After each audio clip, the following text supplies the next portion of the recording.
wanted to call this talk The Murder of Eros today because of the darkness, perhaps, of events that are happening and in Ukraine, and also because, you know, we see this happening in relationships and organizations, and when something shines very brightly, it gets attacked.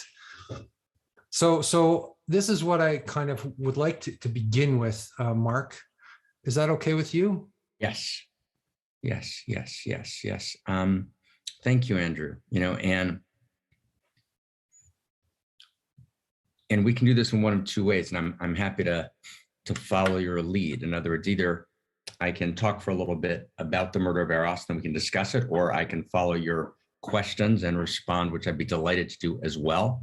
I am actually experiencing, you know, some measure of jealousy at a niece's hair, which is kind of awesome. So I'm kind of working with the jealousy there, but that's going to distract me somewhat. But I think I'll be able to bring my attention back to focus, although it won't be that easy. Marc, I have to say you have a very lovely shirt today. It's very important for me to say that. Okay, now we're moving here. Now we got it moving here. Okay, so now we're good. Okay, there we go. So just to say one word, and then you'll chart our direction as you're hosting, and we're Andrew with delight in your living room. But just a moment of context.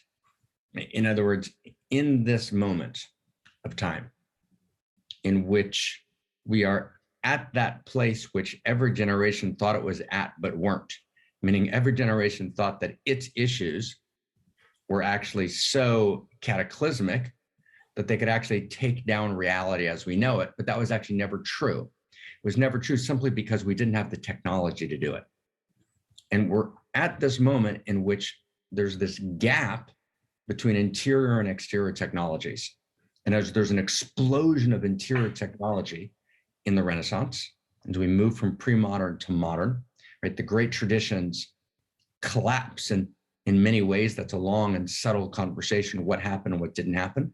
But modernity steps in with an explosion of evolutions of interiors, right? We get to universal human rights. We get to the emergence of the feminine. We get to, the third person method. These are all evolutions of Eros, right? The third person method of gathering information, right? This all happens, and slavery is abolished, right? And new forms of governance take place, and there's an uncoupling of the three great spheres: art, morals, and science. So science can kind of go in its way, and art can go in its way, and it's not conjoined or constrained or dominated by the church. So there's all these dignities of modernity.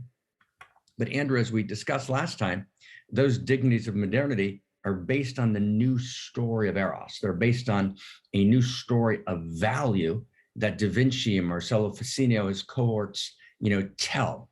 And to the precise extent they got that story right, so that story birthed what Habermas calls beautifully the dignities of modernity.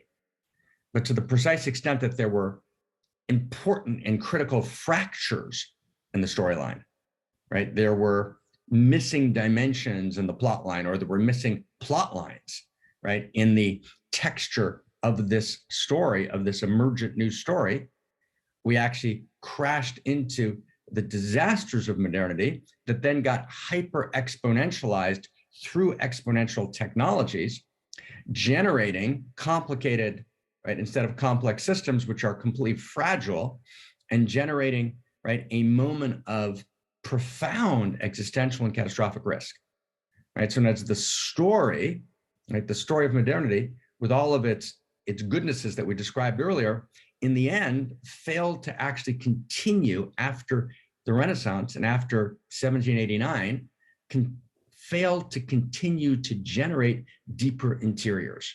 So we got to separate self, we got to this notion of the dignity of a separate self, but we left behind deeper senses of what self really is. We left behind the fabric of the cosmos, right? We got to a reductionist, materialist universe, right? In which, Steven Weinberg can legitimately say that, wow, the more I know about the universe, the more pointless it seems. And Weinberg's the discoverer of, or at least one of the key researchers on muons. But of course, Weinberg didn't mean that. When you actually read Weinberg's essay where he said that, he's making a kind of flip comment that's picked up all over the place, but it actually, it emerges from the weirdly desiccated, missing plot lines in the story of modernity. And because those plot lines are missing, because there is no story of value that goes past those early interior technologies that emerge out of the Renaissance, because interior technologies stop and exterior technologies keep moving exponentially. So we actually come to this moment where it breaks down, where actually our central story is rivalrous conflict based on win-lose metrics, rivalrous conflict governed by win-lose metrics, the success story, which generates, right, existential risk. Right? It's rivalrous conflict all the way up and all the way down. In every part of the system, it's rivalrous conflict, generates tragedies of the commons, multipolar traps, races to the bottoms. And with exponential technology in play, that's actually the core generator function of the 10 major existential risks, from AI reversal to climate change, to gaps between haves and have-nots, et cetera. So when we're talking about cosmorotic humanism, and I want to just get the frame, because without this frame, Andrew, we can't begin to move. I mean, really, just between you and me, who the fuck cares if we're talking to someone who wrote a whole bunch of books and they're about cosmorotic humanism? Like, let's go to sleep, right? In other words, and the only thing that matters here is that we're actually at this moment in history that we've never been at before, with utopia, right? Potentials of utopia, unlike we've ever seen for 7.5, almost 8 billion people. But at the same time, right, genuine imminent dystopia, right, of one of multiple forms, which is actually the likely course of events if we don't inhibit, right, the trajectory, the vector where it is right now, right? Meaning we're heading for an utter collapse of Eros, right? We're heading for a moment, we go into a dark hole, right? And Eros, as we know it in the cosmos, right, in the human world at least, disappears. The cosmos will be fine. The human world will disappear. That's a big deal. So cosmorotic humanism is not, quaint, right? It's not an interesting way to pass your time, right? Cosmorotic humanism is what we think is, right? And let's work on this together and make it better. But it's the best version of a new story of value, right? That actually has the capacity, right, to evolve the very source code of consciousness and culture and change the vector of where we're going. So this is our Da Vinci play. And together with myself, my colleague, Zach Stein, who I've studied with me for the last 10, 12 years and has, emerged as a beautiful, gorgeous educational theorist, right? Strongly in his own right. And he's kind of holding cosmorotic humanism with us, and with, probably 30, 40, 50 other people in the central circle who are thinking and writing. We're trying to actually enact a great library, right? A great library, which is an expression of a new story of value. And every one of those phrases matters. It's a new story of value rooted in first values and first principles, but evolving first values and first principles, meaning a new theory of value that has the capacity to actually do the one thing that nothing else can do other than a new story, which is actually change the vector of where we're going.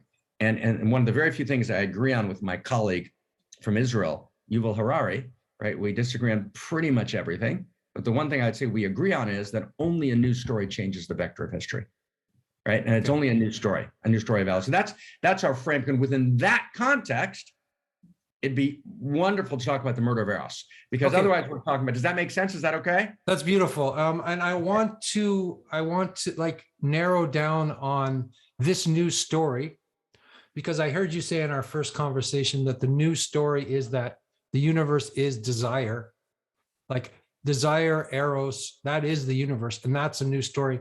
And how is that different? How is this new story? Like, let's say we're taking what you're saying seriously, is that we need a new story. We need a new narrative. And that is desire. That is Eros. That is the universe is, even sex, right? Because you have said that we need to take sex seriously. And I really like that statement. And I think that's very important. So we have that idea. And then we have the fact that we're still doing the murder of Eros. And that seems to be perennial, and it seems to be happening all the time. And it seems to be happening in people's marriages, and it seems to be happening in Ukraine. And so I think that those are two things that we can see, is that the story of the world is the murder of Eros. And and you're saying there's a new story we have to tell. Right. And how does that relate to desire? How does that emerge from desire? So let me say one thing, which is that it's the ultimate question. I madly appreciate it, Andrew. Included in desire are immediate desires and kind of, larger desires. Buddha said have few desires, but have great ones. I have a small desire right now, which I'm going to engage. I'm going to be back in about 30 seconds. I'm going to go to the restroom and I'll be right back. And then we're going to jump in. Okay. That's leaving us hanging. Mm-hmm.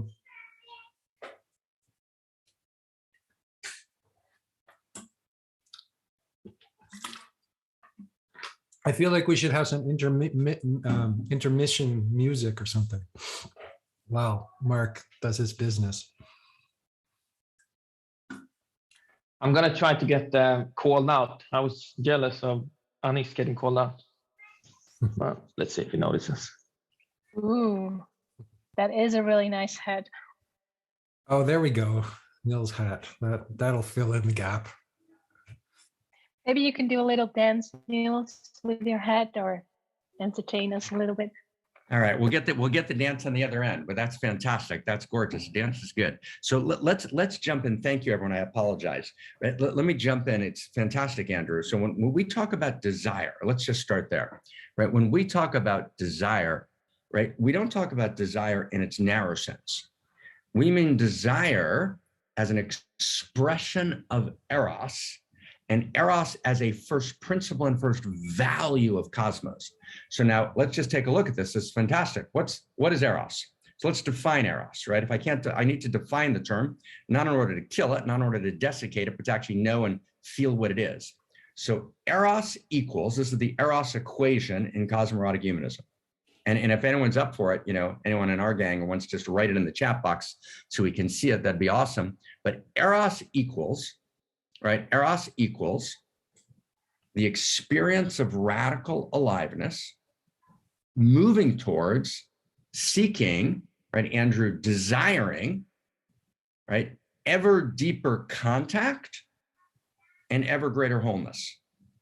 And this is to bracket for a second, Andrew, that's implied, that equation also returned to Eros, but never formulated, right? Clearly as such, and in the new works of cosmorotic humanism, we spend a lot of time formulating that equation, right? And so it'll come out in the first piece, actually, a piece that Zach and I are putting out, a 50,000 word piece on the new theory of value in the next few weeks. So that equation will be there. So it's a very important equation. So Eros equals the experience of radical aliveness, right? Moving towards, seeking, desiring ever deeper contact and ever greater wholeness. So that's the desire that's at the core of reality. And sexuality models Eros, doesn't exhaust Eros, right? And as you and I talked last time, there are 12 billion years of Eros before there's any sex, right? And so one of the qualities of Eros is desire. Now, with permission, let me throw in another quality, then we'll have the context of our conversation on the murder of Eros. And context is everything, because, and I want to throw in another equation, but let me just say a word about context. You can't deal with any question unless you can deal with the underlying meta questions, right? And so there are meta questions, right? There are meta inquiries, and the Fichte Schelling, emergent from Advaita Vedanta traditions, of course, play with those questions, and the inquiry questions, the who am I questions. But the way they play with it is very limited. They get from who am I, from separate self to I am awareness, but that doesn't get you home, because I'm so much more than awareness, although I'm not less than awareness. So let's posit that actually there's three great questions. And I want to call these the three great questions of cosmorotic humanism, without which we can't talk about a murder of Eros, we can't talk about anything, because we don't actually have a shared understanding of where we are. So the three great questions are, who am I? 1, 2, where am I? 2, and 3 is, what do I desire? Or what's there to do? And those are the three great questions. Now, without talking about those, we can't even begin to move. So let's just start with, where am I? Right? And so again, we're not going to go through the whole, but just to get the core of it, where am I? Right? I live in a cosmorotic universe, and I live in an amorous cosmos. And there's also a historical aspect to that, right? Please. I mean, where am I is where I am in history. Right. So, but where I am, what I thought of when you said that in the that's beginning. right. That's great. And so, where am I? There's a temporal answer, as you say correctly, right? But in other words, we need a trans-temporal answer because actually what Foucault and Derrida were right about is that the temporal answer yields social constructions of reality, right? It doesn't yield, right, an essential, and it's because we're all in the same place to create a common language of value wherever I am in the field of history, right? And wherever I am geographically, so both spatially and temporally, my spatial and temporal location are both rooted in a larger where, right? And the larger where is, right, I live in an amorous cosmos, right? Reality is driven by Eros. And I'm not going to now validate each one of those axioms, but in other words, there's an enormous amount of information. That's what cosmoerotic humanism and the writing we're doing now is about, which actually tells me, and by the way, I just had a fantastic little email exchange with David Ray Griffin, who's kind of the best Whiteheadian scholar, right? Kind of probably alive today. And I asked him to kind of confirm from certain Whiteheadian perspectives, the cosmoerotic humanism, and he just gave us an absolutely, which is very sweet. But not just similar conclusions that we did, right? Using, independent methods in a different frame of reference, which is that actually all the way up and all the way down, reality is driven by Eros, but Eros as defined by this Eros equation, right? The experience of radical aliveness, right? Moving towards seeking, desiring ever deeper contact and ever greater wholeness, and then yielding ever greater creativity, depth, and transformation. That's Eros. And when I live in that Eros, and then I understand, who am I? Who am I? I'm a unique configuration of Eros, right? I'm a unique configuration of that Eros. And the Eros that lives and moves in me, and the Eros that lives and moves in David, right? And in Claire, right, who's someplace in the world we don't know where, right, maybe Holland, right, and the Eros that moves, right, in Shahati, and the Eros that moves in Egil, I don't know how to pronounce that, Egil, right, and in Kirsten, right, the Eros that moves in all of us participates, it's a participatory cosmos in the larger field of Eros, and participates uniquely. I'm an irreducibly unique expression of the field of Eros, aka I'm not just the field's not just awareness, the field is Eros and desire, true self, but a much deeper vision of true self than Ramana Maharshi had, right, who kind of limited it to awareness. No, it's actually Eros and desire, it's Satchit Ananda, right, if you want to, right, borrow it from Kashmir Shaivism, right, at least something that alludes to it, but then it's irreducibly unique, right, it's irreducibly unique, right, which Kashmir Shaivism actually danced around and avoided, right? So I'm an irreducibly unique configuration of Eros. That's who I am. Now, what do I want? What do I want? What's my desire? So my desire is, I actually realize that my deepest heart's desire is actually the desire of Cosmos itself. That actually Cosmos desires through me, right? In other words, actually the evolutionary impulse moving in me, desiring, now back to Buddha, have few desires but have great ones, meaning when I clarify my deepest heart's desire, the desire of evolution is awake and alive in me, right? Now, once we've got that on the table, and that's got to get on the table, we need to download that into the source code of consciousness and culture. And notice now the whole conversation changes. And so now we can have a conversation. So now we got a sense of, right, well, Mark, I am. Go ahead, please. Can I just stop you there? Because that sounds absolutely fantastic and beautiful and ecstatic and great.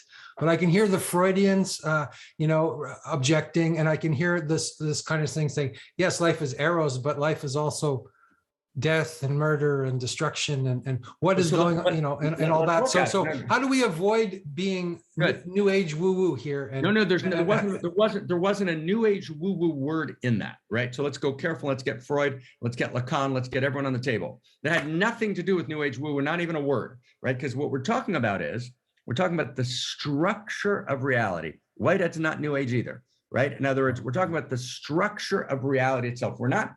There was nothing Pollyannish in this claim, right? And we didn't say that Eros obviously includes, and let's go slow.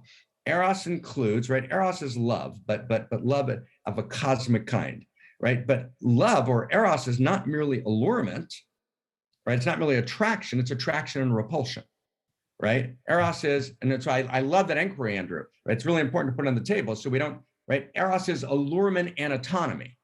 Right. So, for example, just in the personal level, right, if I'm madly allured to you and we fuse together, that's not Eros, right? And that's fusion, right? It's actually a pathological fusion. Eros is the dialectical play between the vector of my autonomy, right, which is repulsion from you. I need to be separate from you. I need to be individuated from you, and the vector of allurement. And in the precisely calibrated dialectical dance between allurement and autonomy, or in more scientific terms, attraction and repulsion, lives Eros, right? And that's precisely how Eros works. And any movement, right, too strongly towards autonomy or too strongly towards allurement results in either fusion on the allurement side, right, and of course dissociation, right, alienation, right, conflict, right, destruction, right, on the autonomy or the repulsion side. So that's one. Now, two is when we talk about, and again, there's different moments in Freud, and let's be careful with Freud because, there's many, as you know, Freud was a great writer, right? And that's one of the great gifts he had. He was actually a very, very good writer. And there's many layers of Freud, and there's more clarified Freud. So there's places that Freud talks about Eros where he's kind of reaching for a second for something that we're talking about. Then he kind of falls back into the materialism of his day, which he felt was absolutely necessary to operate within those constraints, right, in order to actually get, psychology to be accepted as, a clear discipline, which was kind of the almost neurotic, if you will, Jewish passion of his life. And he even wanted Jung, involved to actually help him accomplish that independently of all the places he disagreed with Jung. But bracket all that for a second. There's no question that there's attraction, repulsion, allurement, and autonomy. And there's also no question, let's bring death, because you put another really important word there, which is death. Yeah. And death is really important. So let's stop for a second and talk about death, because we want to talk about murder. So let's talk about death. Okay, with permission, I want to go dark tonight a little bit, Mark. Let's go dark. Andrew wants to go dark. Okay, but before we're going to go dark with Andrew, we're going dark. But can we talk about death for a second, with your permission, brother? Because we need to absolutely put some words on the table. And what we do is we move so fast in dialogues, we can't create a ground. So let's create a ground. Let's get some depth before we go dark. Okay, so let's talk about death. So there are three ways to approach death, and I have, there's a phrase in Hebrew, "Et chata'ai maskir hayom," my sins I mention this day. So one of my sins is I have not completed the book on death. It's 98% complete, and I've got 2 more weeks I need to finish it. But here's the basics, and it's really, really, really important, because you can't think about Eros without engaging death, right? To bypass death, and your question is so, more than spot on. It's the only thing that needs to be said, because the conversation is not real without it, right? Without death at the table, without the skull grinning at the banquet, we can't even begin to approach Eros. But actually, there are 3 ways we approach death, right? One, right, and you guys, I'm saving everyone the trouble of reading the book when it comes out, but it's really, really, and I sat to write at the beginning of the pandemic because death was grinning at the banquet, and the conversation about death was non-existent or bordering on the ridiculous. So there's 3 ways to approach death. One is through philosophical examination of materialism and dualism, and seeing if there's a third possibility, right? So that's one, right? In other words, is the world material? Is the world dualistic, meaning the bottom of, the world itself is all, right, material, but there's this other force called spirit. These are 2 separate realms, and they interact with each other. Can I just stop you there for a sec? Because this seems to be important in terms of your new story. They're very important. The dualism is like John Vervaeke calls it 2 world mythologies. Right. And he said that the axial age, there was this 2 world mythologies. There's this incredible dualism, and you're living for heaven, you're living for another place. And I think we have to move beyond that somehow. Move into process and all that. So I'm sorry, I'm jumping. No, that's you, great. But I want to bring that into this. That's fantastic. I don't know John. We have some mutual friends, and I'm sure we'll meet. There's been talk of meeting, recently, but I don't know John, or I've actually never read or heard him. But he is correct that there were 2 worlds. The 2 worlds were rooted in dualism, right? And dualism did indeed suggest, as you say, in the 17th century, right, that actually there are 2 distinct worlds. And actually 19th century materialism is essentially just lopping off the head of 17th century dualism. That's essentially what 19th century, right? Now, what's absolutely correct is there's a third possibility. And I call that possibility pan-interiority, right? And in pan-interiority actually means, right, pan-interiority means that actually there's no ultimate split between interiors and exteriors, And interiors and exteriors are inter-included or interdigitated all the way up and all the way down. But stay close for a second. That's one piece of the conversation around death.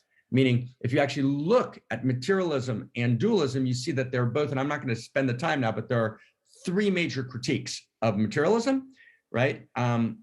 Which are devastating. And the critiques of dualism are interesting, but not as devastating as that of materialism, but still important. And we actually need a third possibility, which we're calling in cosmoerotic humanism pan-interiority. Whitehead called it pan-experientialism. Right? They're not the same thing, but they overlap, right? That sense of panpsychism, right? Non-dual monism. There's a lot of names for it, but basically this notion that there's interiors and exteriors all the way up and all the way down. So let's take that for a second, because it gets a billion times more exciting than that, as a philosophical given. And in David, a bunch of people have written about this. We've done some good work on this, but let's take that as a given that the best philosophical possibility using rigorous philosophical thinking is actually a kind of pan-interiority, okay? But it gets even more interesting than that, because number two is, right, and this is where it gets crazy exciting. Anthro-ontologically, which is key to the news story, how we gather new knowledge. Anthro-ontologically, meaning anthro, person, ontological for realsies. So anthro-ontologically, there's what Zach and I call the anthro-ontological method, meaning I know what's true by going deep inside. Right? The mysteries are within, and I can clarify the depth of my interiority, and I can create universal principles from it. How that works, let's bracket for a second. But anthro-ontologically, I actually know that death is not real, right? And as I actually have an embodied first one, and in other words, skip all the philosophy, skip the critiques of materialism, dualism, skip, Gafni's pan-interiority or Whitehead's pan-experientialism, skip the fact, take that as a given. That's track one. But track two is, without all that, anthro-ontologically, there are 12 different doors. I'm just going to give two examples, which tell you in your own first-person experience, right, that death is a night between 2 days. Now, the death is not the end of the story. You actually have a direct experience of it. And let me just give, just for the sake of time, just one example, right? The one example I would use would be, right, one of the first principles and first values of cosmos is fairness. And it's related to the murder of Eros as well, but fairness. Right? We need the world to be fair, but that's not a temporal, that's not a particular, right, historical notion. It's not a geographical notion, right? The need for fairness is both in neuroscience. I was having a conversation with Jordan Hall on Saturday. I was sharing this with him, and he cited some very important neuroscience which supported it. We know neuroscientifically, we know in terms of developmental studies that Zach's done some really important work on, that fairness is an innate structure for every human being. Right? But you just need to have kids. I have 4 kids. I don't know if you have kids, Andrew. I have 4 kids, right? So one kid says to the other and says, in Hebrew, it's a little fair. It's not fair. And when your kid tells you it's not fair, they're appealing to an intrinsic ontological universal that you must respond to, or you will crush them, right? It has to be fair. So the need for fairness is an intrinsic first value and first principle of cosmos. Now, all of us on this call know that within the context of one lifetime, life does not necessarily work out fairly. It just fucking doesn't, right? And so now let's just watch this for a second. So if I know that intrinsically fairness is a core first principle and first value of cosmos, validated across time and across space, A. Mark, B, are you saying that it's all going to be okay? I interrupted you again. I'm saying that within the context of one lifetime, it's not going to all be okay, right? And other than one of the things, and one of the huge mistakes that I think is being made, including, by the way, with mad respect, love, and honor in your circles, is this notion that death's the end of the story. And actually, not only philosophically do we know that's not true, anthro-ontologically, we know that's not true. By the way, that's not my personal view. It's definitely. I didn't think it was. It's in my circles. I've been given I have a multi-lifetime view because I'm a Vajrayana Buddhist.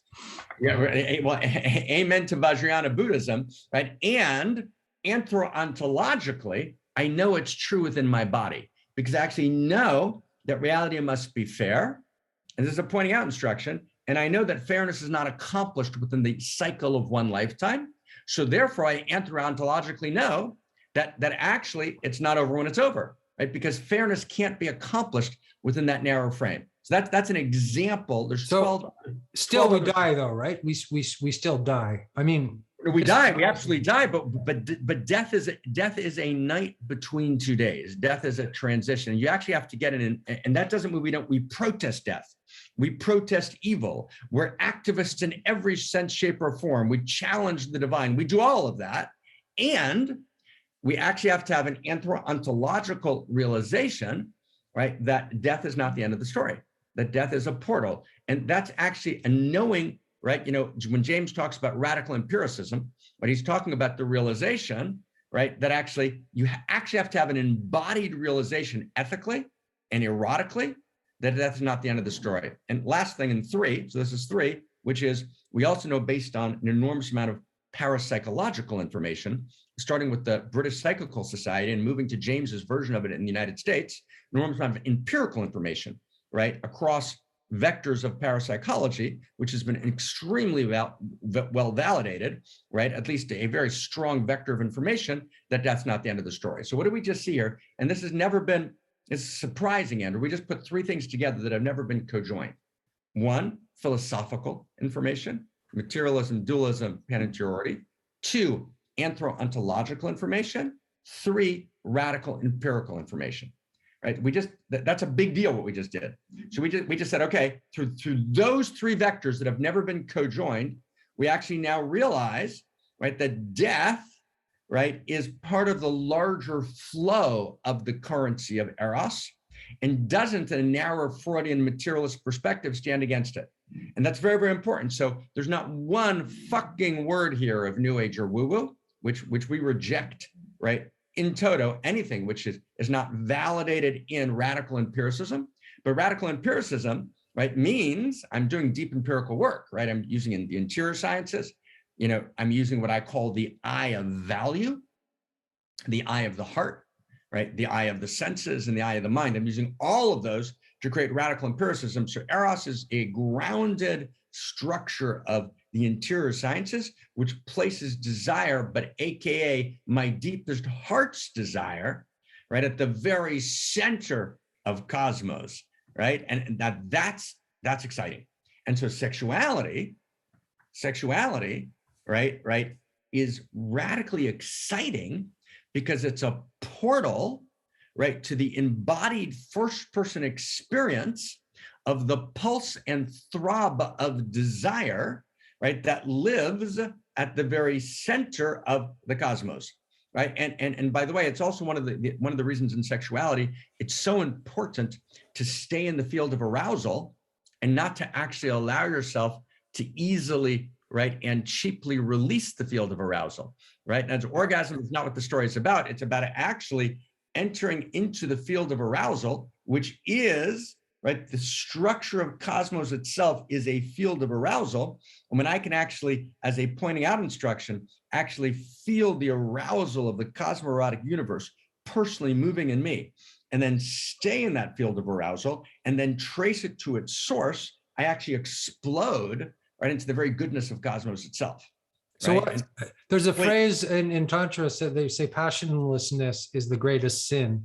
Say passionlessness? Passionlessness is the greatest, which means that moment after, let's say, when you give up on that, you know, when you just let that go, let the arrows go. Anyway, that moment after. That was what I was thinking about what you were saying, because you seemed fantastic. You were there very well. You were there in the moment after, Andrew. You were in the moment after. So let's go to the moment after for a second, can we? Can we go to the moment after? Sure, absolutely, yeah. So in the lineage of kind of certain Hebrew wisdom lineages, there's a notion that at the very moment in which sexuality is consummated, right, and it's now complete, right, in that moment, there's an energy that enters, which is called tum'ah, which is called impurity. But the impurity is not impurity because of sexuality. It's because of there's an instant in which there's a cessation of desire. Yeah, same thing. Yeah.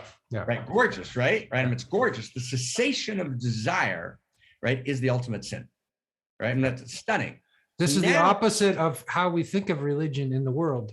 That's correct. That's correct. So right, that's correct. Right. In other words, and now, but now, right? And notice just how far we've come in this short time. So now we're talking about desire as the throb of cosmos that lives in me, but we also naturally understand that we need to distinguish between pseudo-desire or pseudo-eros and authentic eros, right? In other words, my eros has to be, right, an expression, an irreducibly unique expression of the eros of cosmos, right, living, right, in me, as me, and through me. And here's a funny thing. I'm going to say something which is strange, right, at first blush, but will make sense in a second.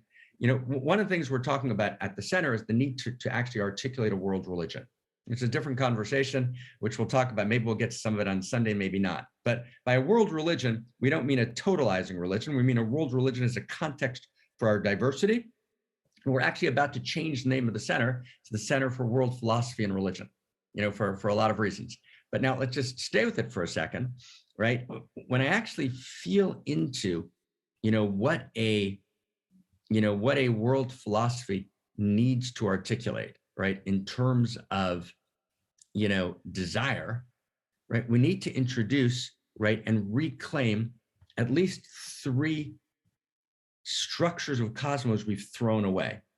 2 of them I'm not going to talk about now, but the third I want to just talk about for a second. One's God. The second's prayer. And now the God you don't believe in doesn't exist, and prayer is not a cosmic vending machine. So we need evolved notions, right, of both God and prayer. But Absolutely. bracket that for a second. Let's go to the third. The third one is sin. Absolutely. Great. Yes. Right? Yes, we need to reclaim sin, right? Just missing the mark, but right. And sin in Hebrew, right? And you're quoting the English adoption of your beautifully so, thank you, Andrew, of the Hebrew word chet, C-H-E-T, but chet, tet, aleph, and chet is an archery term, which is lachtia tamatara, which literally means, as you say so beautifully, to miss the mark. So if there's no sin, then there's no mark, right? In other words, if there's no bullseye, and if there's no mark, well, then there's no sin. Are you saying we should sin a lot, Mark? No. What we're saying is that sin, right? And we're going to get to that part. Andrew, I know you want to get there. We'll get there, right? But first we got to... Because we have to sin so we can repent. Otherwise, there's no religion. Andrew, get me to that sin, right? Why, right? But yeah, I was waiting for the sin, please. But actually, do you remember there was a man named Thomas Carlyle who lives not far from Matthew Arnold. Matthew Arnold writes a book called Culture and Anarchy. And he has a throwaway sentence there. And I remember reading it when I was 17 or 18, where he says, quotes Carlyle as saying, and I remember reading the sentence, it went right through my little 17-year-old body. He says, Socrates is terribly at ease in Zion, right? And what he meant was Socrates is terribly at ease in Zion. What he meant was, right, we've lost our sense of sin. And sin means there's a place I need to be. There's people I need to be with.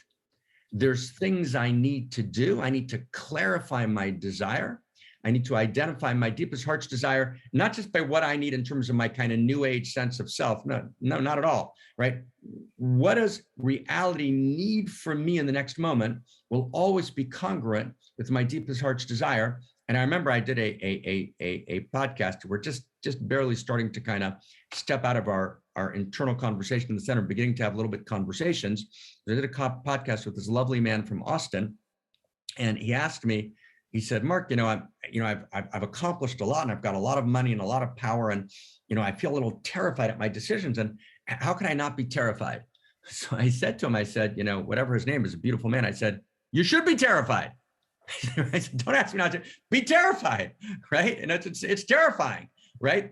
Right now, there's a mark. Now, after you're terrified, holy terror is the word that comes to mind. Like there's some right. Be terrified, right? You should be terrified, right. We go too easy not being right. Now, after being terrified, I want to step into joy, and maybe my favorite verse in the sacred text is Gilu Bira Ada, tremble with joy, right? And if you want to feel what sexuality is, one of the ways that the sexual models Eros, in sexuality, we tremble with joy, right? The shudder of the sexual, right, trembles, right, with the joy of cosmos, right? And the goodness of fuck, right? The goodness of Eros, right, is contained, right, in the full delight of that tremble. You said fuck there. I heard you say the word fuck. There must be something wrong with your sound. I didn't hear that. Did anyone else hear that? I didn't hear that. Must be a mistake. You said the tremble of fuck or something like that, right? And also in your last song, you said the love and fuck of cosmos. So why are you using this word? Okay, so that's a great question. That's a fucking awesome question, right? Actually, fucking right. And if you think about it for a second, right? I mean, here's a word on it, okay? Right. And if we could do a separate dialogue on this. I wrote a 20,000 word essay, right, called "On the Word Fuck," right? Because the word fuck is kind of like the word God, right? And it comes out as a curse word, right? We use it as a curse word, right? But it also, right, evokes, right, the intensification of experience, right, and actually, right, its deepest possible value. So let me just give me just a minute on that, just to because it's such a good question, just to respond to it.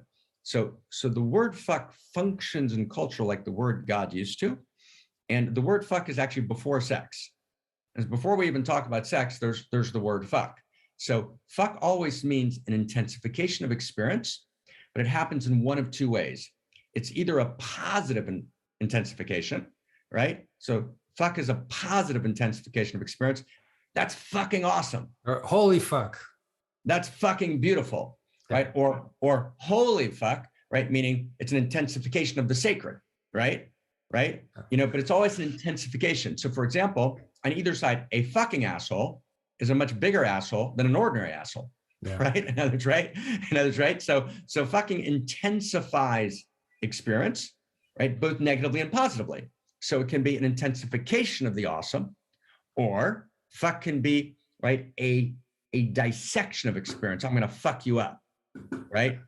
In other words, which means I'm going to actually create alienation. It's the intensification of alienation. So fuck is the intensification of experience, either towards its greatness, its beauty, its depth, its holy fuck, right? Or towards the breakdown, right? Right? I fucked up my marriage. I fucked up my job, right? It's the breakdown, it's alienation. Both of those meanings are prior to the sexual meaning, right? Then the sexual meaning plays with that as well. And the sexual meaning captures, right, both the eros and thanatos, right, that live within the sexual, right, both the small death, the little death, right, of orgasm, right, the abandonment of small self, right, the death to small self that happens in the sexual, and in the experience of that and the kind of surrender into that place which is beyond the ordinary structures of power, right, and the holy terror of that, and right, the utter and infinite bliss, elation, delight, right, the holy bliss fuck of cosmos, right, exploded in me, as me, and through me. And making love, right, is a beautiful dimension of Eros, and it's a sacred dimension, but love and fuck, we actually need both. We need the quivering tenderness and the fierceness, both the fierce receiving. Is that masculine and feminine as well, in a sense? Fierce, well, there's tenderness, right? We would again, respect, mad love, and honor, brother, right? We tend to make fierce masculine and tender feminine, which disrespects both of them. Yeah, right? I agree. Now there's actually quivering tenderness in the masculine, and in quivering tenderness in the feminine, and fierce fuck in the feminine, right? And fierce fuck in the masculine. Absolutely, Someone send me, I'll give you an example. Someone send me, you know, we were giving a series of talks actually on sexuality a bunch of years ago. It was a decade ago, right? And someone sent to me and to actually a well-known teacher, who I won't mention their name because I don't have their permission. So they send us a video of a very well-known, you know, performer, right, in the sexual arts, who was receiving many men. And they said, you know, what does that have to do? And of course, I don't track that world. And I was like, whoa, that's like, what was that, right? And she was incredibly fierce. She was fierce in her receiving. She was literally Kali taking the masculine in, fiercely receiving, absorbing, and literally, right, she was the powerful person, right, at the center of the story, right? So that's Kali. There's a fierceness, right, to the feminine. And fierceness is not just about the masculine thrusting, it's the fierceness in the receiving. I receive you with all of me. I take all of you into me, right? I absorb you. I take your unique self, your essence, your heart, your body, your mind, your soul, right? All of you, I'm taking you all into me, right? And actually, right, a person who is in their feminine, whether man or woman, but you can't be in your woman, whether man or woman, unless you can actually fully open and let reality in the person of your beloved fuck you open to God, right? Right. That's actually the fierceness, right, of the feminine receiving, which has to be in the context of radical mutuality and quivering tenderness, right? In other words, in every moment of that experience, my heart needs to be radically open, and in quivering tenderness needs to dance together, right, with fierceness. And so love and fuck are actually important words. And I would perhaps say one last thing: when we bypass fuck, we create abuse.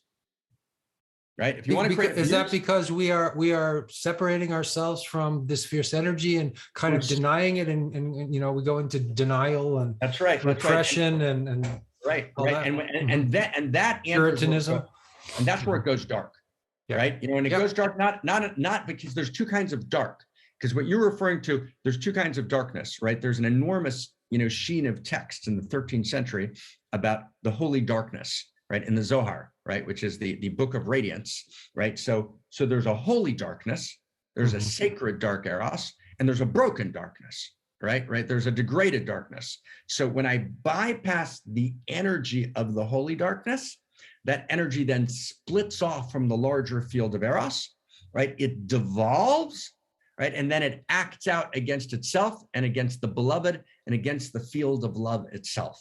Right. So we actually need to be able to actually open up, right, to receive, to let ourselves be loved open, fucked open by actually she, right, who she, as she incarnates, right, in reality, and as she incarnates in our beloved. And if we split off that energy, if we alienate, right, from that energy, right, then we actually create abuse. So bypassing fuck, right, the energy of fuck actually creates abuse. So right? This is really giving me a lot of insight into, let's say, the dark side of Christianity, if I may say so, Yes. Which doesn't seem to have an image of Kali. It doesn't seem to have a fierce feminine archetype. You need, at least on the surface. It seems to do exactly what you say. It seems to deny that, and then it becomes the Inquisition. It becomes the Borgias. Right. In other words, right. In other words, right. And absolutely. And by the way, you know, if you want to get a sense of what the Borgias were and what the, you know, what the corrupt church is, you actually need to just look at the Russian Orthodox Church today. Right. It's a very complex moment in the Ukraine. And that's a broader, we spend like 4 or 5 weeks in our weekly One Mountain broadcast trying to do really deep sense making, right, and loving reality open and addressing Ukraine. That's a very big topic. Right. But so I don't want to go down into that right now, but clearly, if you want to get a sense of how a church could sell out and lose its soul, right, you can actually just see tragically, because the Russian Orthodox Church is a stunningly beautiful church in its interiors, and it's now been completely hijacked, right, really tragically. But yes, you're absolutely right. And Magdalene, right, in other words, there's an attempt in Christianity to reclaim, right, the sacred energy of Eros fuck through Magdalene, right? And Magdalene's an important energy, but Magdalene, right, which is so beautiful, Magdalene is about, and she's connected very deeply, right, to the Grail, right? Magdalene and the Grail are part of one story. The Grail is a cup, is a goblet, right? A goblet, right? A goblet is in Hebrew a kos. A kos means yoni, kus, right? Arabic Hebrew, right? In other words, the Grail, the goblet, right, is the energy of, right, the Eros, right, of the feminine, right, who's able to fully receive, right, her beloved, right, in a way that for the first time, they know their own goodness, right? I mean, it's actually, and this is, I mean, it makes me want to cry, right? And it's so important. Right. If we haven't been received by the fierce feminine, whether man or woman, whatever context it is, and whatever, right, gendered expression, gender's a different conversation. That's not our conversation now. I mean, whatever context it is, if I haven't been received, right, by the full power, right, of, right, the feminine's ability to receive, but not to receive in a passive way, receiving as the radically dynamic feminine that takes everything into her and transmutes it, right? Not with the gestation, right, of the upper goddess, which is the Ima Ilah, the higher goddess, right, which is the gestation of birth, But actually, there's a second gestation. And the second gestation is the gestation of fuck, right? When I'm fully received by the feminine, she takes me so deeply inside that she actually transmutes me, right? And then births me anew. Wow. Right. And that is, and not to live in that is not to know my own goodness. It's not to know what it means to be received, right, by the divine. Right. And so this is unbelievably important, right? And it's not only not dark, right? It's luminosity itself, right? But in the end, you know, in luminosity itself, you have both the darkness and the light, which actually serve with one crown, right? In the language of the lineage. Okay, so let's breathe for a second here. Let's breathe for a second here. Yeah.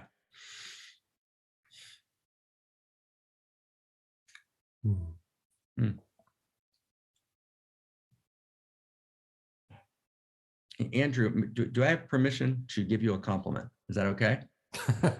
Of course, yeah, of course. I'm a whore for compliments. Right, but well, right. I knew you were a whore. I just didn't know it was for compliments. But okay, there we go. I see that was just teasing it for a second there. I just want to see if you're awake.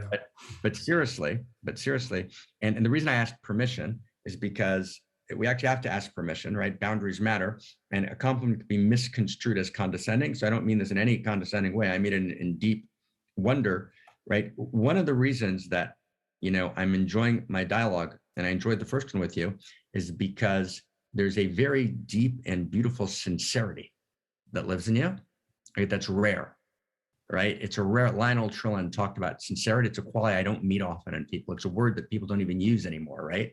Right? It's a word that's like, you know, it's sincerity, and you have just it's such a beautiful quality. It borders on purity. It borders on, right, and a lot of other words, but it's a sincerity. It gets me in a lot of trouble, Mark. I can actually imagine that it does. So I was actually, you know, in the silence, for whatever reason, you know, my heart found your heart, and I could feel into the sincerity, and I could also feel into the trouble, but also into the enormous beauty. So just permission, just a deep bow and honor to you, sir. Yay. Thank you. Yay. Okay. So we have a topic: the murder of Eros. Yeah.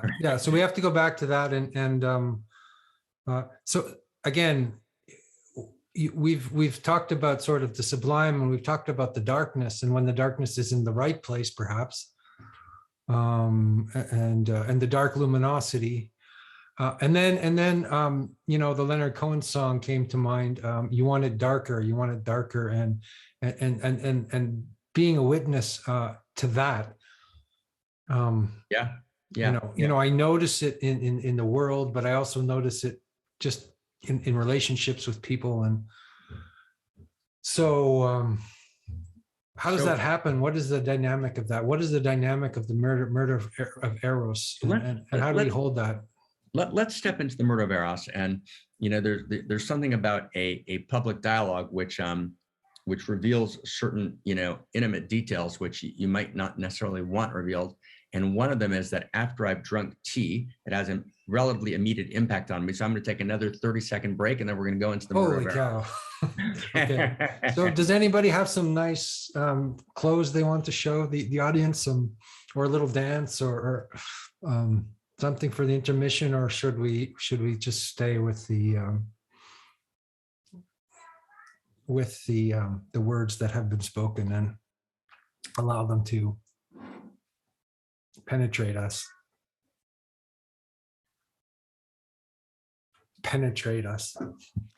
I heard that. That's the right word. Is that the right word? Yeah, penetrate us. Okay. Does anybody want to penetrate us with some kind of expression?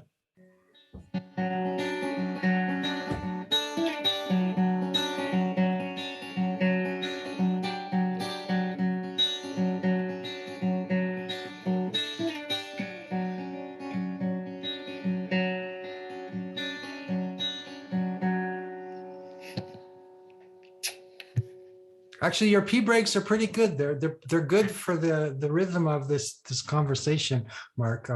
I don't know if you're doing that on purpose, or if it's part of the theatrics of Marc Gafni, but they work out okay. Simple biology, my friend. Right? but it's often happened in my life that simple biology has been attributed and projected as theatrics. So that's okay. I'm used to it.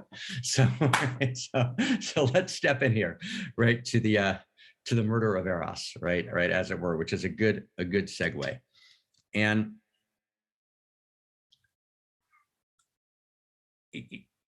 it's very, very, very important to understand that the murder of Eros is a very real structure. And I actually would invite anyone, if you'd like to, there's an essay that I don't know if we send around to everyone or not, but we will afterwards, called The Murder of Eros, which actually is at the end, as you mentioned, thank you, Andrew, at the end of the Return to Eros book.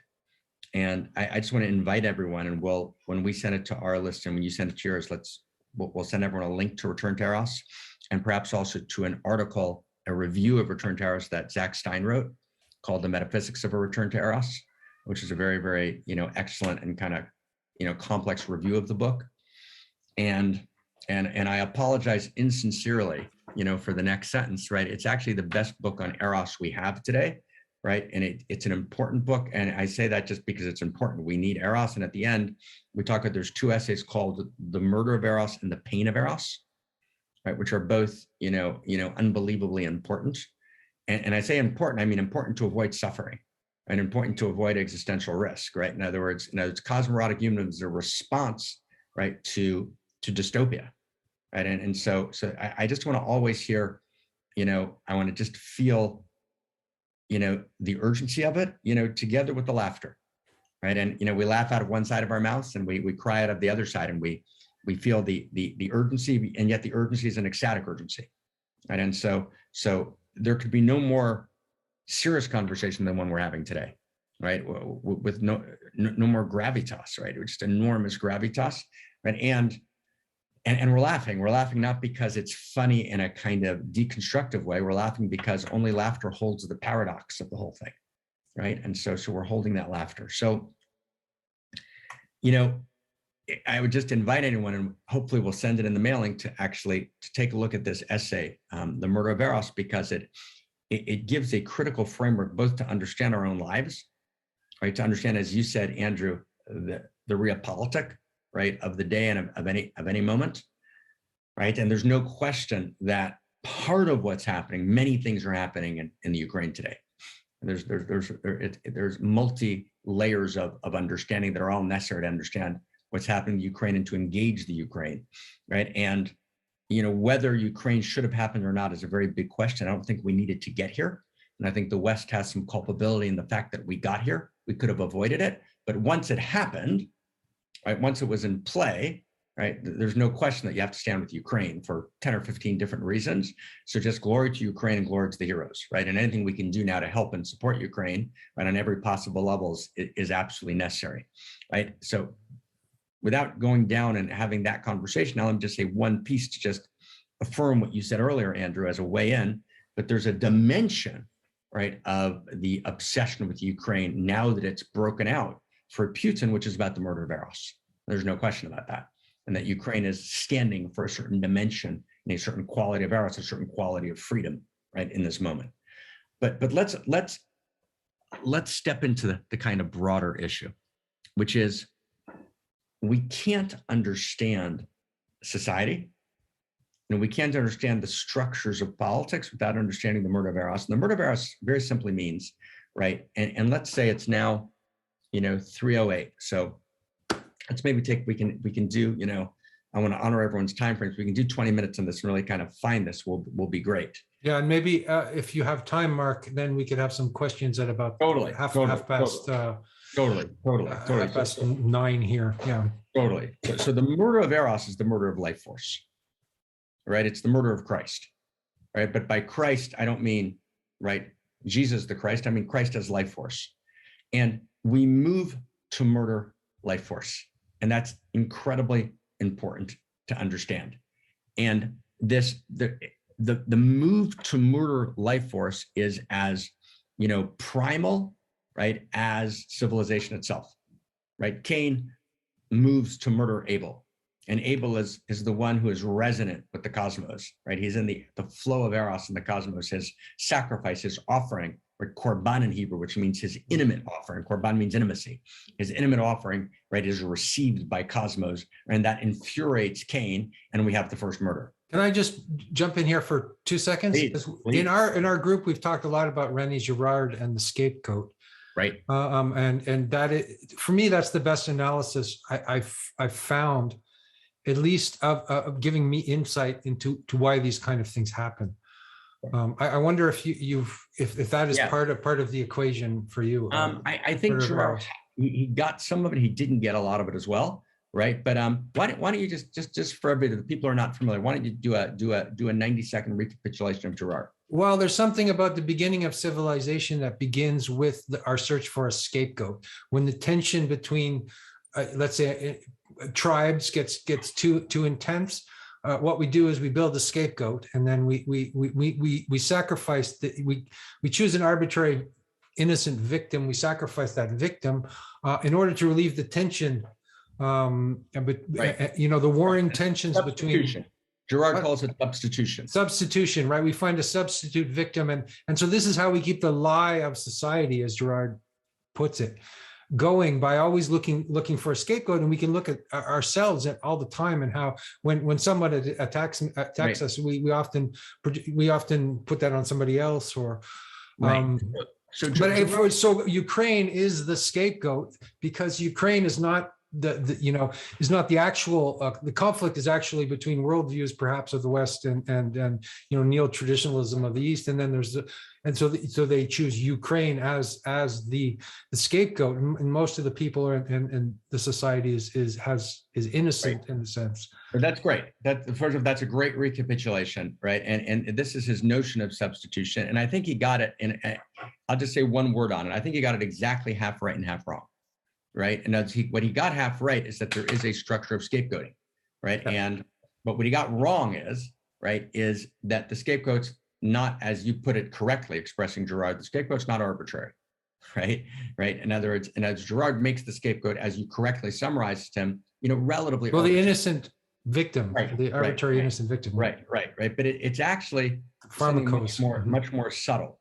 And as the murder of Eros, right, is in a certain sense my response to Girard. Right. In other words, and it's offering a different view, which takes him into account, but I think more accurately describes reality. And we can actually feel that, in our own being, anthro-ontologically, because the murder of Eros is connected to malice. Right. And malice is the exact opposite of love, or it's the opposite of Eros. Malice means, and it's a word that the New Age denies. It pretends that malice doesn't exist. Right, which is why often, right, the New Age movements themselves, right, actually, just like the Catholic Church did, right, the sheen of the Catholic Church hid the Borgias, right? There's quite a few Borgias, right, running throughout the New Age and Human Potential movement that are hidden under the sheen of kind of appropriate language and Pollyannish, vernacular formulations, right? Because the New Age actually splits malice off, and therefore it goes into darkness, then it re-expresses itself in many of the machinations of that world. But the murder of Eros means, right, I feel malice towards you. I want to kill you. And I want to kill you because your very existence bothers me, right? Your vitality, your energy, right? Your innocence, your sincerity, right? Your purity, right? Your love, your outrageous love, your capacity, right? All of those, right, remind me, right, as Willem Reich said in his little book called Listen, Little Man, right, remind me that I'm a little man, right, that somehow, right, and Reich also gets a piece of it, right, doesn't get the whole, but he gets a piece of it. He gets a piece of this Listen, Little Man, right? The experience of the murder of Eros is someone or something is standing for a more beautiful world than we imagined possible, right? And is embodying that, right? And it might be an institution, it might be a person. I'll start with an institution as an example before we go to persons. I was walking with John Mackey through through a Whole Foods store, right? And John's a great guy, and he was chair of the center for a whole bunch of years. And there was a certain moment where Whole Foods, and I think John's now announced his retirement from Whole Foods, but there was a whole period of time where Whole Foods was getting massively attacked, right? And the question was, John said, why? Like, and we're doing so good, we're offering so much. Why aren't they attacking Safeway? You know, which is the name of one chain in America, or Publix, or you know, fill in the blank with whatever the Belgian or you know the chain is. And I said to John, because there's no fuck in Safeway, there's no Eros in Safeway. Whole Foods has Eros. If there's an Eros in Whole Foods in America, which is very clear and it's unmistakable, right? And so Whole Foods basically makes all the organic people feel like they're way too limited, because Whole Foods has managed to break out of the small organic community and actually transform, right, the food culture of America. And all the classical, you know, more classical Kroger, Publix places have actually shown that you can do mass market and actually not compromise and not sell out. So both on the mass market Kroger kind of Publix side, supermarket big chain side, and on the organic side, the Eros of Whole Foods actually invalidates both of their sellouts, both of their compromises. And so there's a move to murder Eros. And John said, why? We've hired like the best publicists in the world and we can't respond. Well, because you can't respond to the move to murder Eros. It's the murder of Eros, right? And Whole Foods represented, and for a very, very long period of time, the sense of Eros, which is why people liked to shop at Whole Foods. I wrote 2 books. When I met John, I told him I wrote 2 books singing at Whole Foods, because the Whole Foods near me. I would go there and write because I actually felt good, right, in that arena of Eros, because I was in a field of Eros. So when a person, field of Eros, that's a good right, expression. right, and we need to generate a culture of Eros. Yeah. Right. We need to generate a culture of Eros. We need to generate a politics of Eros. So Whole Foods was holding something of that field of Eros. But the Eros gets attacked, and Eros gets attacked because indefinite, almost always, it seems, or because we want to cover over our own deadness, right? And since we don't know how to enliven our deadness, and we feel trapped, and we feel like we've given up our dreams, we felt we've given up on the possibility that our lives once meant to us. Right. And that experience is so deadening and so poisonous, right? And so painful, and we can't hold that pain. And so what we do is, instead of actually stepping into the circle of Eros, we can't find our way into the circle of Eros. We place someone else outside the circle, right? That gives us an illusion of being inside the circle. And then we go to murder that person outside the circle. And that dynamic is what Girard missed. Right. In other words, what's actually happened, it's not just a random, innocent, arbitrary, innocent person. No. And it's the murder. It's a person with Eros that gets murdered. It's a person, an institution, an idea. But not always. I mean, sometimes the pharmacon was a criminal, or he was a crippled person, or right. Well, that's what I'm saying. So that's why I'm not talking about Girard. Right? It's the murder of Eros. So I want to distinguish between the murder of Eros. Gotcha. Right. That's right. Gotcha. The murder of Eros means I identify, right, an incarnation of Eros, be it person, place, right, field, right, idea, supermarket, and I go to murder them because somehow, right, they get beneath the shudder of appearances, right, and they discomfort my comfortably numb state, and they challenge my assumptions, and so I project onto them, they're manipulating me, right? I project on them, right? They're somehow degrading me. And it often happens that if I can just just share personally, it often happens that I'll speak to a group of people, and so 90% of the people, like, we're totally in, we totally got it. But there'll be 10% of the people who say, wow, we loved it. Then afterwards we felt ill at sorts, because we felt that he kind of entered our space and kind of played with our minds, right? And challenged, right, and we didn't feel comfortable in ourselves, right? Well, but actually we're supposed to comfort the afflicted and afflict the comfortable. Right? That's actually what thought does, right? In other words, right, deep thought is supposed to actually overturn, right, the comfortable neo-certainties, right, of what Pink Floyd called our comfortable numbness. That's exactly what it's supposed to do.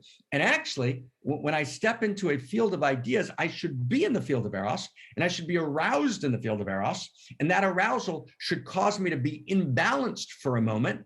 And imbalance means I'm willing to step into an uncertainty about all of the deadened propositions that contribute to my deadened life, and actually revivify and re-eroticize my life.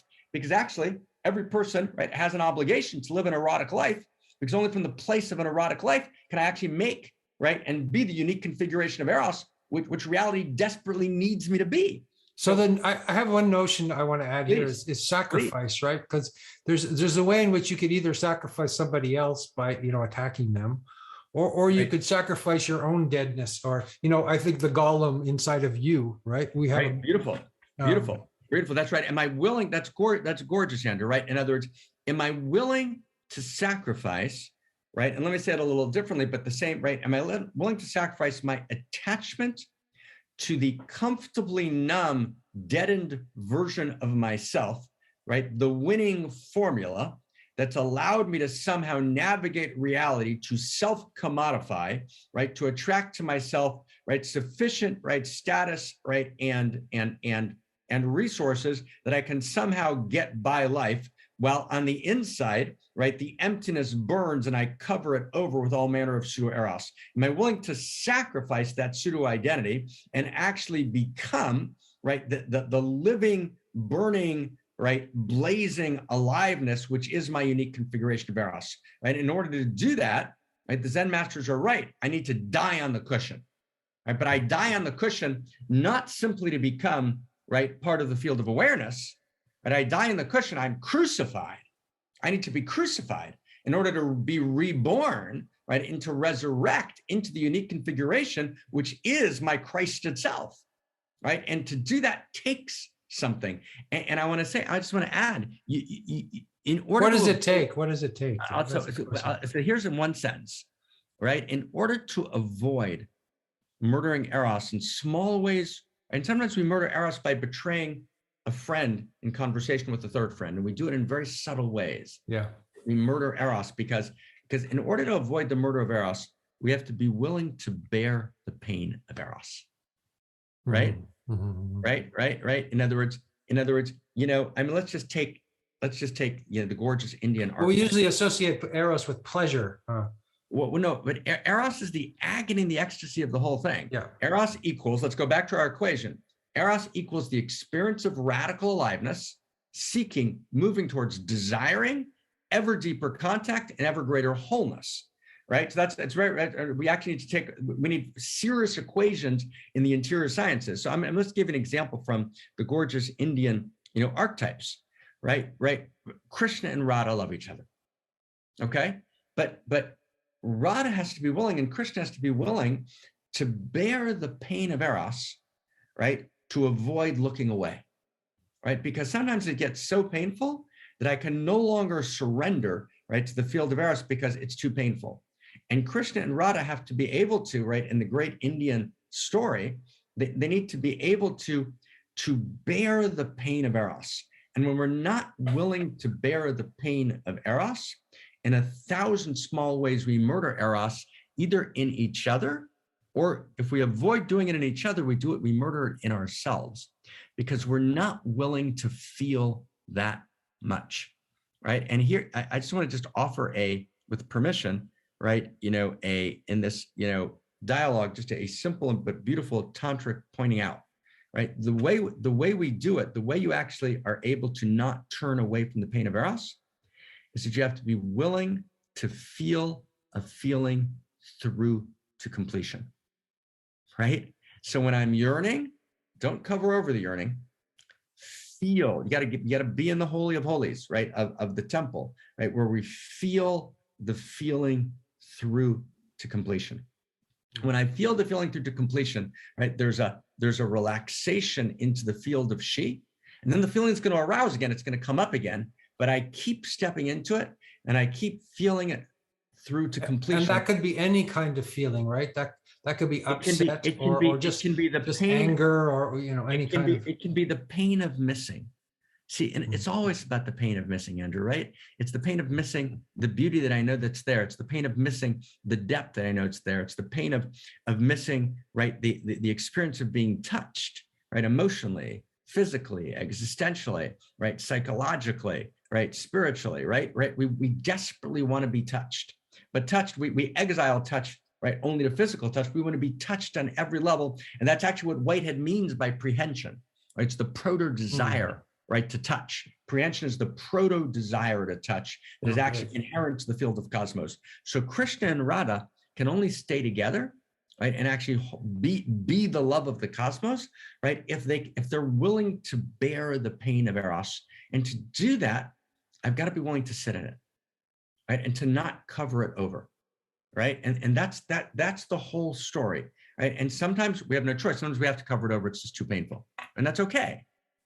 Right? It's okay. And so we fill it up with all manner of things, and that's okay. That's beautiful. But in the end, are we willing to go back and sit in the field of emptiness until that emptiness fills up with a presence that's so unbearably sweet, so unbearably beautiful, right? Because it actually is the inner quality, right, of reality herself, right? And it's always there, and it never fails us.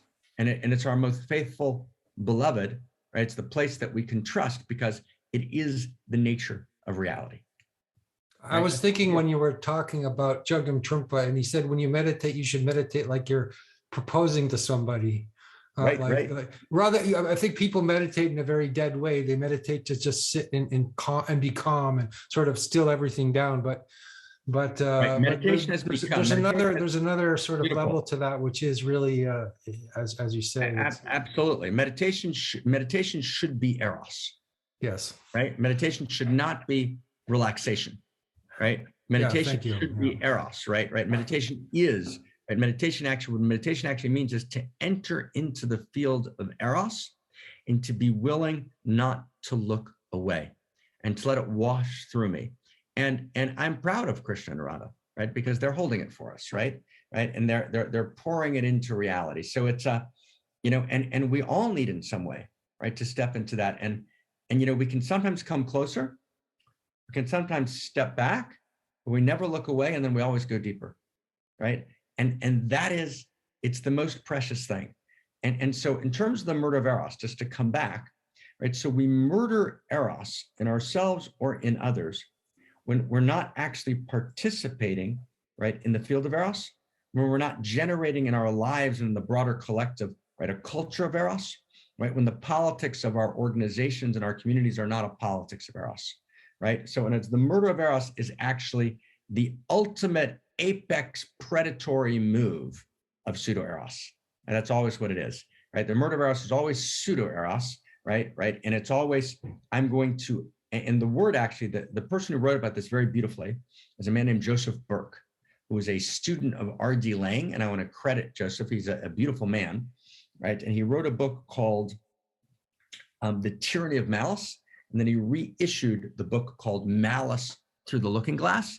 And Joseph must have written, he must have written 100 scholarly articles, in the formal journals. He's kind of the most important writer in psychoanalysis on malice. And at some point, Joseph and I we had a large conversation about this for several years. We kind of studied and spent a lot of time together, in person and in communication on this topic, because I realized he was the best person in the world writing on this. He had, if you will, the Eros on this. And he gets this notion, and he cites, right, in his articles, this notion of what he calls annihilation, right? And as when someone's Eros, right, reminds us of our own deadness, we want to not kill them. We want to annihilate them, right? We want to deplatform them. We want to kill their voice. We want to make sure that they have that they have no capacity, right, to share their Eros in the world. We don't just want to murder them. We want to murder their Eros, right? It's the murder of Eros, and we do it in the most horrific ways. We do it through all sorts of heinous means that are unimaginable, right? And that's why we need to actually recognize, right, that. Well, I'll just give you one example. Well, for example, there's ways to properly steelman cancel culture. And there's times when we should hold people accountable, meaning after we've checked information, gone through due process, right, evaluated, cross-examined, right, and as if we've, right, and and we're talking about particular heinous, right, but that's not what most of cancel culture is. Lots of cancel culture has actually become the murder of Eros. Right, it's become a fig leaf for all sorts of political moves, right? Malice, right, lurks in the corner, right? And would Martin Luther King, right, for example, survive our contemporary internet culture? Highly unlikely, right? And so what we're doing is we're actually murdering Eros in the collective, right? And when we murder Eros in the collective, we're left with a kind of pallid, desiccated, limp, impotent leadership right? At a moment when actually the center is not holding.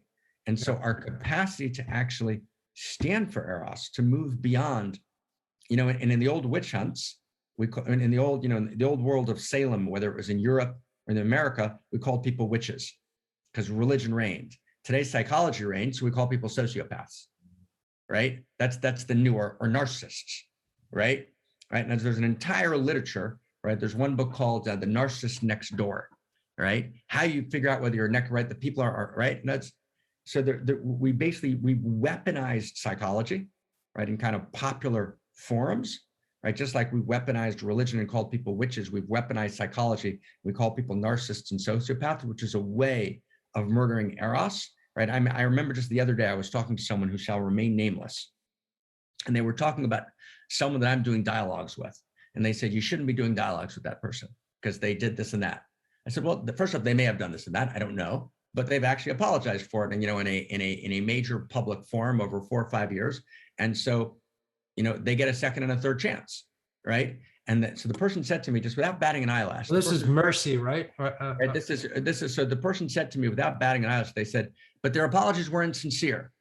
So I said to the person, let me ask you a question. And this is a very, very well-known figure who said that. I said, you're sitting wherever you're sitting. You've determined, right, based on what? That this person's apology is insincere, and that therefore this person should be deplatformed, right? And that all of their gifts should not be allowed, all right? And you're now attacking me for dialoguing with that person, where I'm actually just accepting that they did their best and they apologized, right? And actually they deserve, right, another chance, right? And I said in this particular case, by the way, that I'm talking about, I happen to think that this particular person actually did some stuff that was really off. So I think the critique of this person is actually valid, and I think this person is doing the best they can to reconstitute themselves. And so I'm delighted, right, to dialogue with the person. But here's this person sitting on the sidelines, representing culture, saying, "Oh, person's apology is insincere." Really, right? You don't get to stand on the sidelines and spectate and murder Eros, right? And we actually have to take apology seriously, right? And we have to give people the possibility to be reborn, and we have to give people the possibility, right, to retell their story, and we have to both check what's true. We have to have a culture of fact, but even when things are true, we also need a culture of forgiveness, other than for the most heinous things, which are very unusual. And instead, we're engaged in the murder of Eros, right? Because it's a way to avoid the fact that our own Eros has died. We engage in the murder of Eros because we've committed suicide, right? And that's the core of the whole thing. And so it's incredibly, right, important. And we need to actually revivify, right, in some real and beautiful way, our public culture. And maybe just add a last thing, and then to you, Andrew, and to any questions, but I'll just give you, 2 simple examples, right? Think of Iago and Othello, right? Shakespeare, right? Iago sees Othello and Desdemona, and Iago and Othello is an imperfect character, because we're all imperfect vessels for the light. So he's a good character. He's complex. He's an imperfect character. We're imperfect vessels for the light. But Iago sees Othello, and he just can't breathe, because Othello's aliveness and Othello's Eros and Othello's nobility makes Iago feel small. And Iago can't find his unique self. He can't find his own Iago-ness. And just like love is a perception, it's not an emotion at its core, it's a perception. It's a perception of the infinite, irreducible gorgeousness of a person's unique configuration of Eros. So love is constructive. It facilitates emergence. Plus is also to detect the person's imperfection. You then inflate it, right? Exponentialize it, amplify it. You then dismiss, then you go to annihilate them. That's the process of malice, right? But it actually stems from, right, inability to actually be in my body in the face of that person's Eros, in the face of that person's radiance. And a second example would be, let's go to the famous, Amadeus film, where you have Salieri and Mozart, right? And Salieri is a composer, right, for the Emperor of Austria, and he's pretty decent. But Mozart's Mozart, right?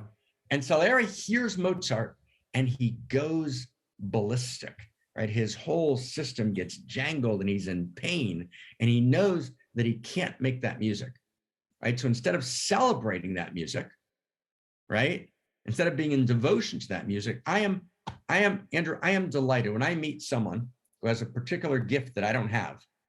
I'm madly delighted, right? Wow, they can play a particular instrument in the symphony better than I can, right? And I try and bring people into the think tank who everyone in the think tank has got something that they can do better than I can, right? And whether that's this person's really good at physics and this person's brilliant at education and this person's right brilliant at whatever it is, right? So I get madly ecstatic, right, to be in the presence of a person who's in their eros, or we fall in love with people when they're in their eros.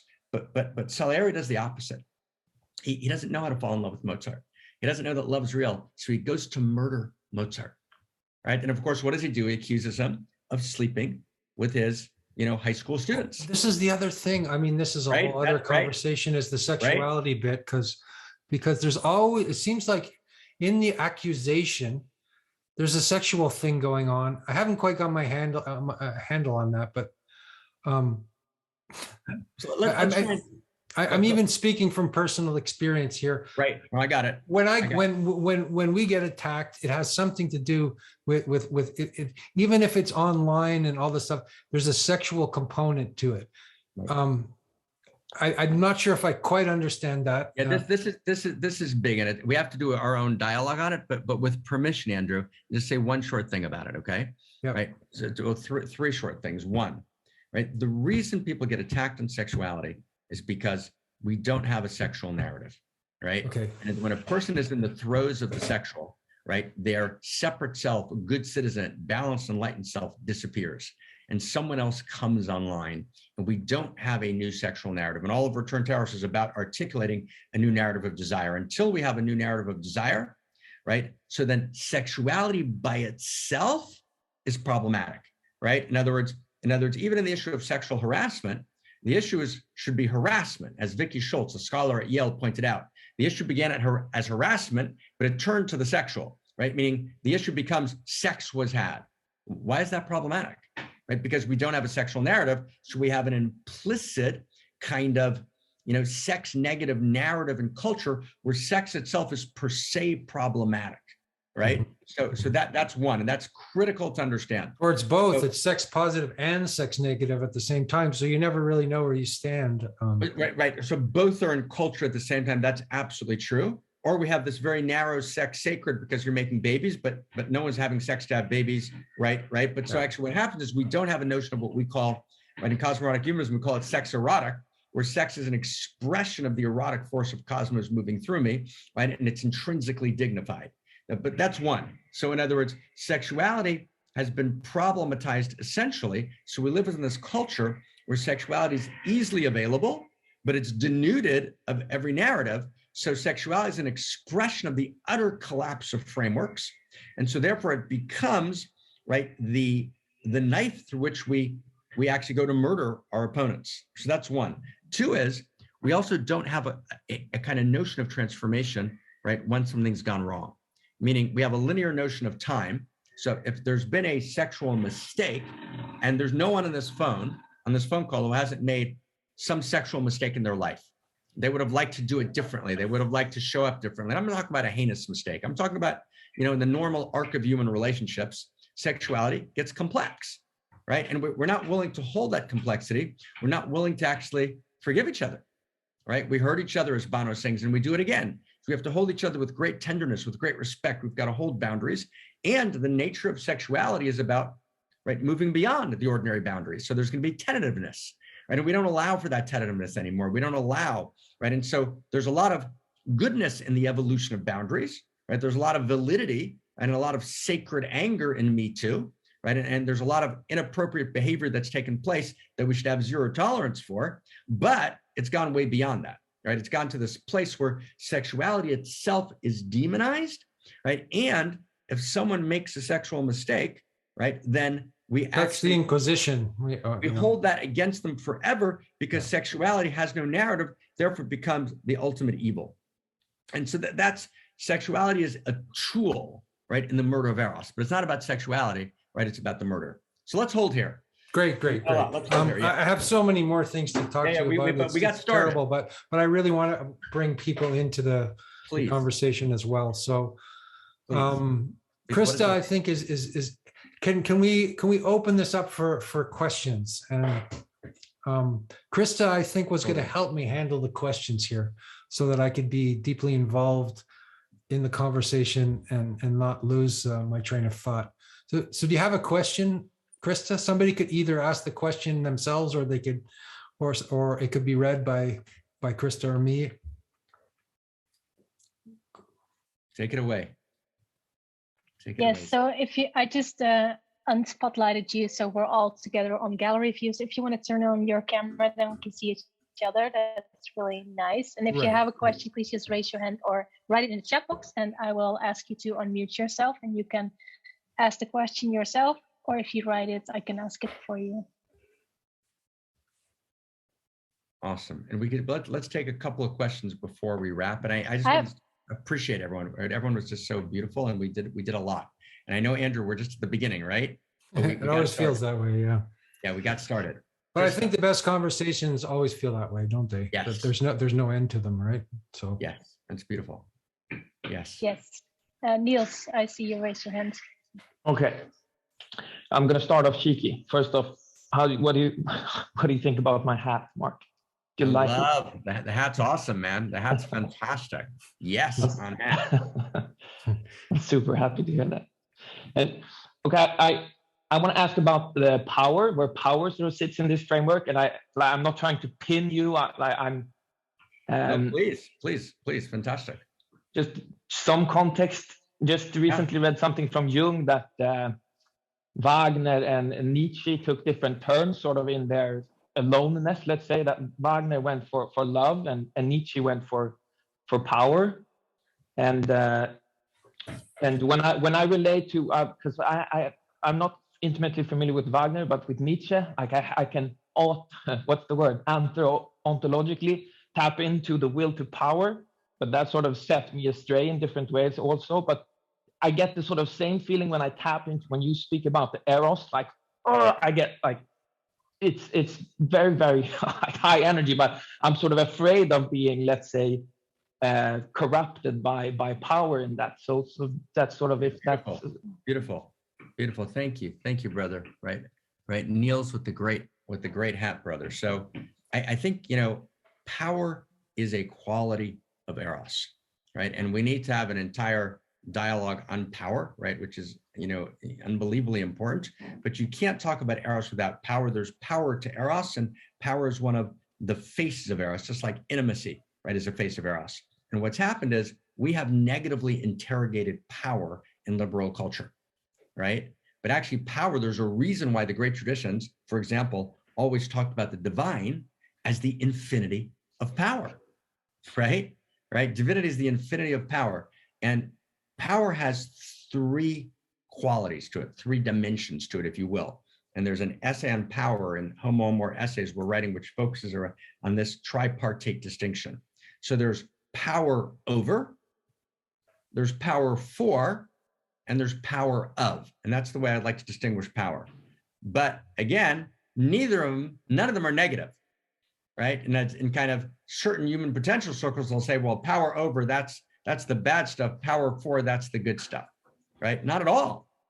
I know, right? There are light and shadow forms of power over, and light and shadow forms of power for.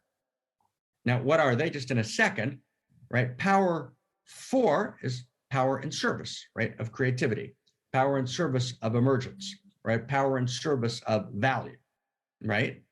Power of, right, is the evolutionary Eros itself. It's the power of the evolutionary impulse itself that animates and drives everything, that causes grass to grow, that causes beetles to chirp, right? That is motivating and animating, right, the energy of this conversation, right? That drives, right, all of reality and all of its dimensions in every second. That's power of.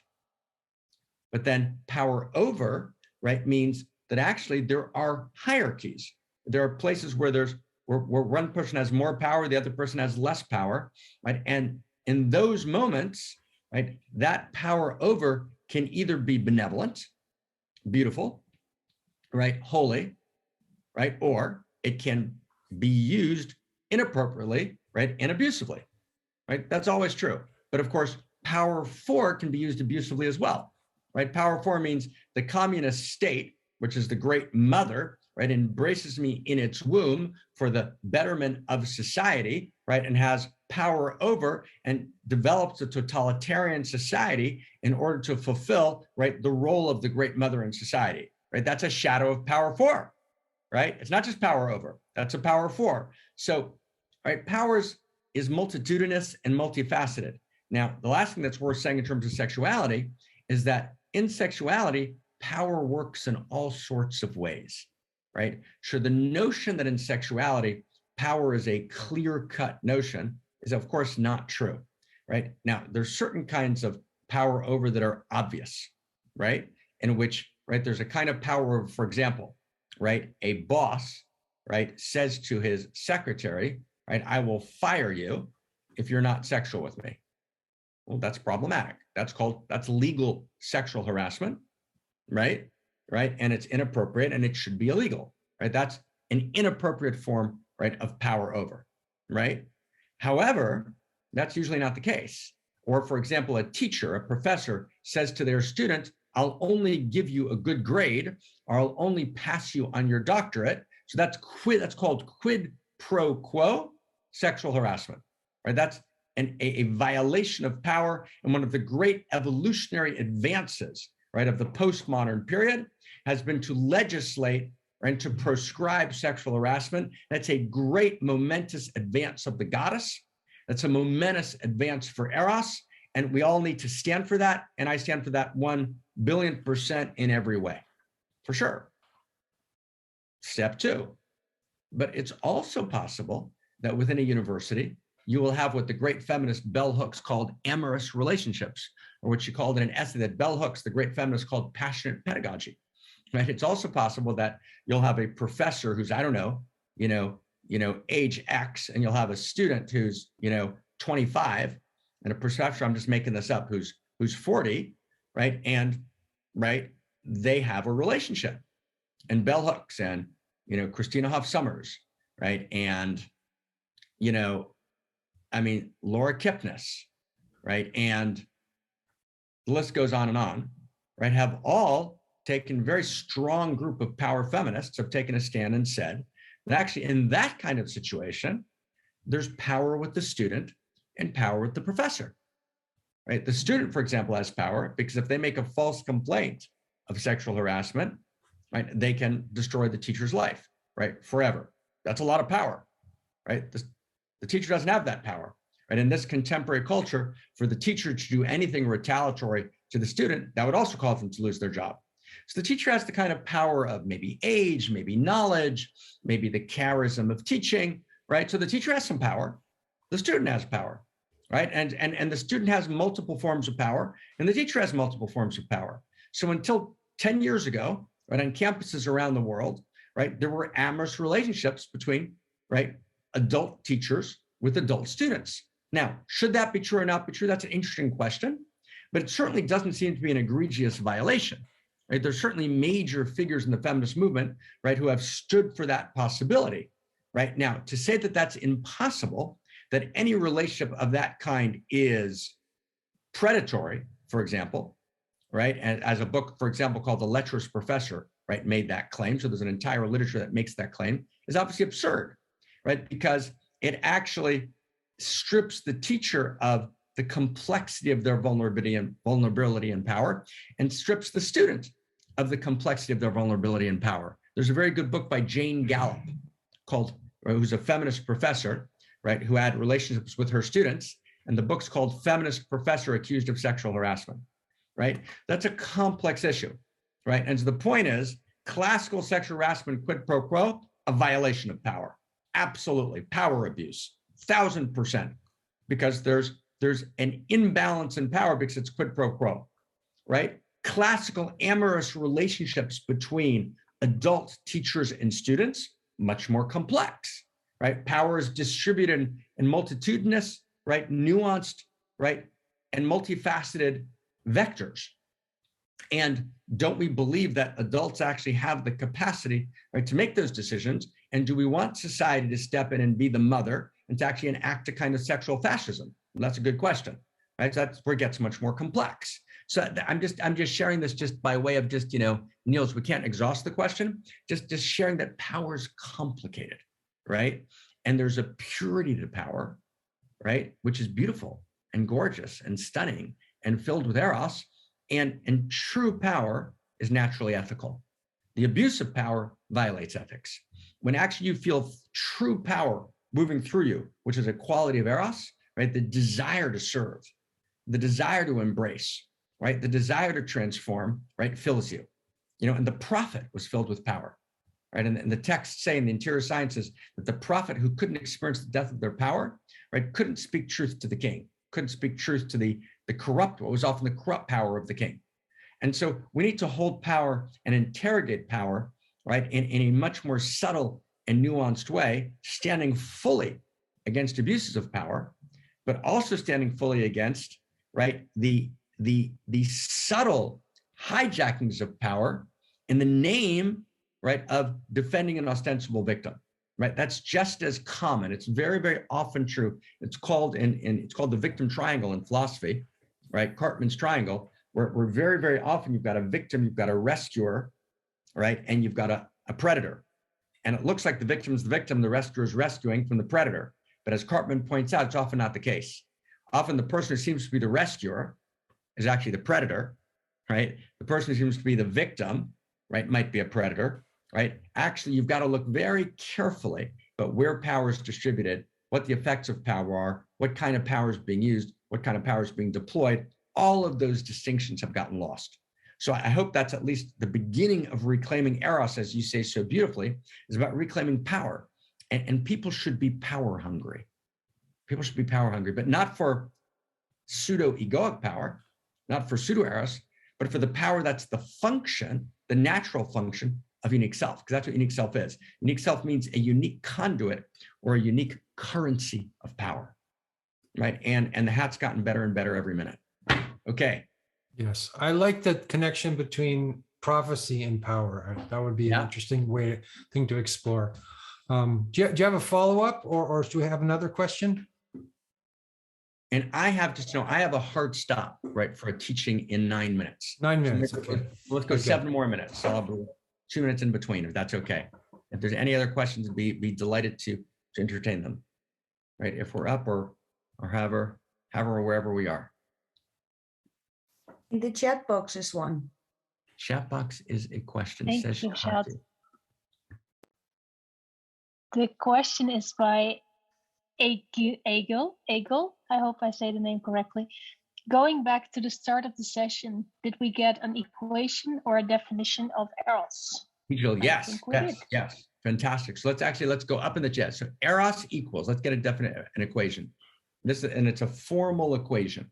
And what we could spend an entire 10 sessions on this equation, but the formal equation is, which and anyone has any adjustments or up leveling, completely welcome. It took me about 20 years to formulate it, but I'm all for up leveling. But it's very simple. Eros equals, right, the experience of radical aliveness, moving towards, seeking, desiring, ever deeper contact, and ever greater wholeness. And really, when we do the equation formally, we don't need to write it that way. That we use actually time signs. So it says Eros equals the experience of radical aliveness, right, times moving towards, desiring, seeking, times ever deeper contact, right, times ever greater wholeness, right? In other words, one amplifies the other. And that quality of Eros, that definition of Eros applies all the way up and all the way down. That's what's so critical about it in cosmological humanism, meaning it applies to economics, it applies to education, it applies to relationship, right? It applies, right, in every field, in every domain, and actually begins to tell me that we live in a telerotic cosmos, a cosmos that's animated by telos, right, and by Eros, right? And it's a cosmo-erotic universe, right? And but that cosmological universe doesn't efface the human being. Humanity is very much at the center.